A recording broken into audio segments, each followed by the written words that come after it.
Síguenos en nuestras redes sociales, Facebook, Instagram y Twitter.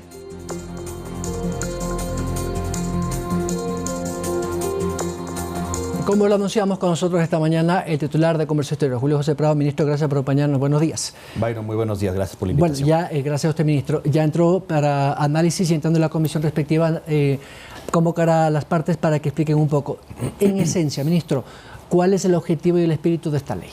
A ver, la semana pasada se presentó el proyecto de inversiones, ¿no es cierto? El proyecto que busca reformar todo el contexto económico, legal y normativo para traer más inversiones al Ecuador, para generar un shock de inversiones de un nivel que no se ha visto en los años anteriores y generar más exportaciones, más encadenamiento y, por supuesto, más empleo de calidad en el Ecuador. Ese es el objetivo. Hoy en la tarde hemos sido ya convocados a la Comisión de Desarrollo Económico, el ministro de Economía, Roberto Salas, el secretario de Alianzas Público-Privadas y yo, para poder explicar los elementos puntuales de cada uno de los articulados que contiene esta ley. Básicamente crea además que ya existían antes, pero ahora con una nueva normativa, estas denominadas zonas francas, estas zonas especiales de desarrollo, donde aplican estas alianzas público-privadas. ¿Qué hace de diferencia a la figura que existía antes? A ver, lo primero, Byron, es que pocas veces hemos visto una ley de inversiones con tantos elementos que apunten en diferentes ramas, digamos, para atraer inversiones de todo tipo. Primero, inversiones, por ejemplo, de capital. Estamos dolarizados, tenemos una bolsa de valores, dos bolsas de valores Quito, Guayaquil, pero que no atraen la suficiente capital comparado con otras bolsas en otros países. ¿Por qué? Porque la normativa es muy mala y en realidad tener dos bolsas no es eficiente en el Ecuador.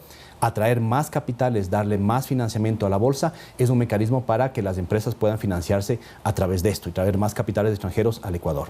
Segundo elemento, alianzas público-privadas. Hemos creado la Secretaría de Alianzas Público-Privadas, que la dirige Roberto Salas, pero no tenemos, digamos, los mecanismos para poder hacer que este shock de 30.000 millones de dólares se concrete en el Ecuador. Ahí hay varios proyectos de ley de reformas que van a permitir que esto suceda.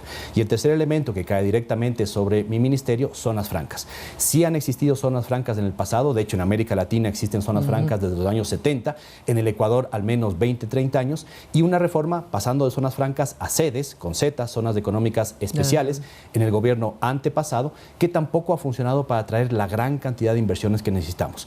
Ahora lo que hemos hecho es tomar las mejores prácticas de Uruguay, Colombia, Costa Rica y República Dominicana, traerlas al Ecuador y buscar aquellos incentivos, además de todos los elementos, no solo incentivos fiscales y tributarios, sino también incentivos de otra índole, ¿no es cierto?, como seguridad jurídica, etcétera, y un buen mensaje que permita justamente atraer esas inversiones al Ecuador.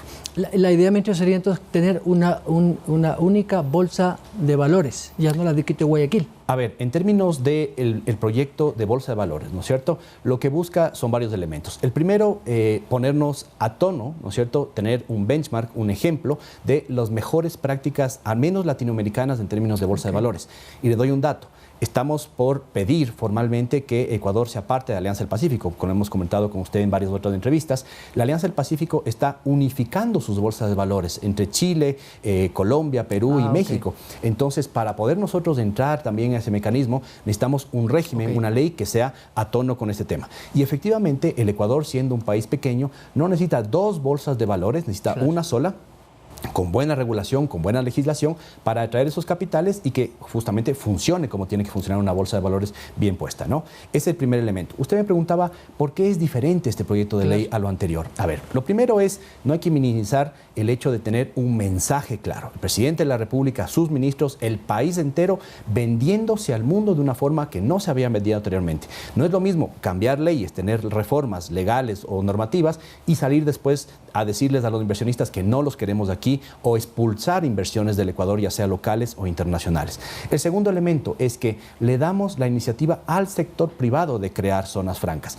Viene un proyecto, se analiza su validez, si es que hay un buen proyecto privado, pasa a través del Comité de Inversiones, que es del CEPAI, ¿no es cierto?, que lo maneja este ministerio con otros ministerios, un mecanismo muy bueno que está funcionando muy bien, y si es que esa inversión cumple los parámetros de empleo, de inversiones, etcétera, se firma un contrato en el cual se da paso a estas zonas francas. Esto ha funcionado muy bien en Costa Rica, en República Dominicana y en Colombia, por ejemplo. Ministro, esto de aquí podría ponerse un ejemplo con lo que Sinovac va a hacer de instalar aquí una planta procesadora de medicamentos y y vacunas, algo similar podría ser. Sí, le pongo varios ejemplos. A ver, en el Ecuador puntualmente, ¿no es cierto? Sinovac ha anunciado que quiere avanzar hacia la creación de una planta para vacunas, no solo de COVID, sino para poder exportar vacunas al resto de América Latina en una segunda fase que puede darse.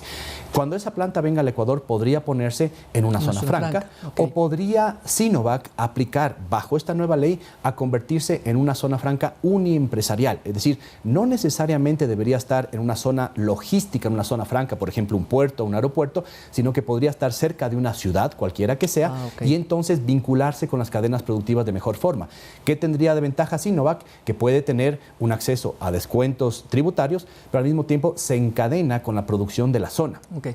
No se hace en una zona alejada, digamos, en este tema. Otro ejemplo de zonas francas, por ejemplo, estuve en República Dominicana la semana pasada para abrir un acuerdo comercial.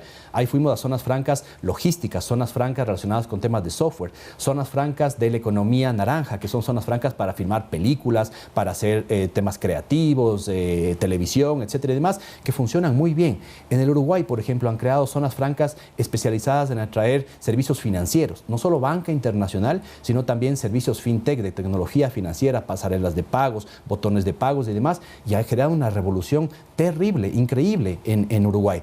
En el caso de Costa Rica se han creado zonas francas, por ejemplo, de temas de servicios empresariales, de call centers o de temas médicos. Y esto le ha dado una transformación tremenda a esos países, tanto así que, por ejemplo, hoy por hoy en República Dominicana se exportan más desde las zonas francas que de otras zonas del país. Y esto genera muchísima riqueza para toda la población. Antes existía esta famosa, por ejemplo, en Manabí, la SOFRAMA, Zona Franca de Manabí, o SOFRAGUA, Zona Franca del Guay, etcétera, que nunca progresó. Vamos, habrán tenido alguna vida jurídica y de producción y murieron. Pero eran en los puertos.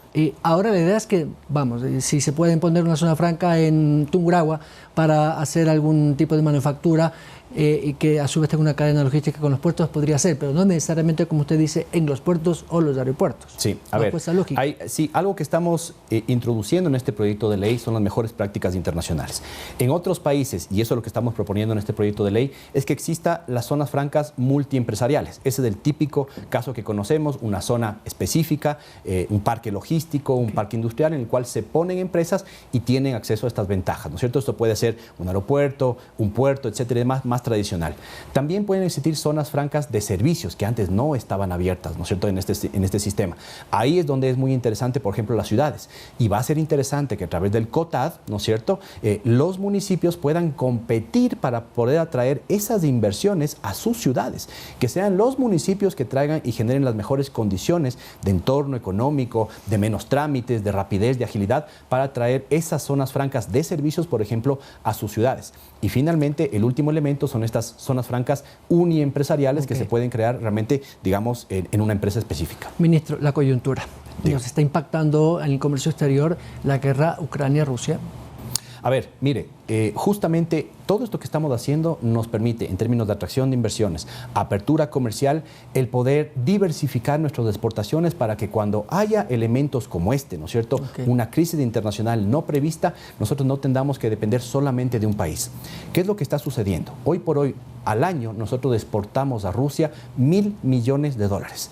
En esta lista de productos, por ejemplo, el más afectado sería el sector bananero, que exporta más de $600 millones al año. Segundo, el sector camaronero, más de 160 millones al año. El sector floricultor, cerca de 100 millones. Pesca y otros productos agroindustriales a Rusia. Sin ninguna duda, esta crisis va a generar una distorsión en tres vías. La primera, menos exportaciones en volumen, porque ya se están cayendo la demanda de esos productos, ¿no es cierto? Y es muy complicado llegar con esos productos hacia Rusia, y además con las sanciones que se están dando, sin duda que va a caer el consumo. El segundo, el sistema de pago.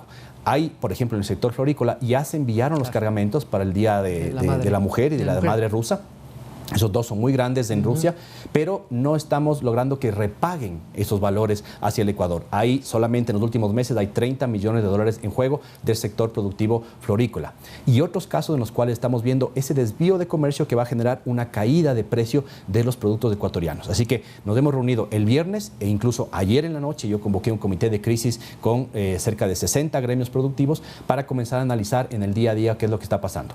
El día viernes vamos a tener una nueva reunión con ellos para seguir monitoreando el tema y encontrar mecanismos de corto, mediano y largo plazo que puedan avanzar. Porque, Byron, esta crisis no parece que tiene una resolución de corto plazo y por eso tenemos que comenzar a pensar en mecanismos no solo inmediatos, sino cómo repensamos el comercio del Ecuador hacia esos países. Lamentable, ministro, el tema es muy complicado. Muchas gracias, ministro, estoy contra el tiempo, muy gentil. Muchísimas gracias por la invitación, Byron. El ministro de Comercio Exterior, Julio José Prado. Las 8, nos vamos. Hoy a las 19 horas, como siempre, Andrea Orbe, con el resumen informativo de esta jornada. De mi parte, muchas gracias y buenos días.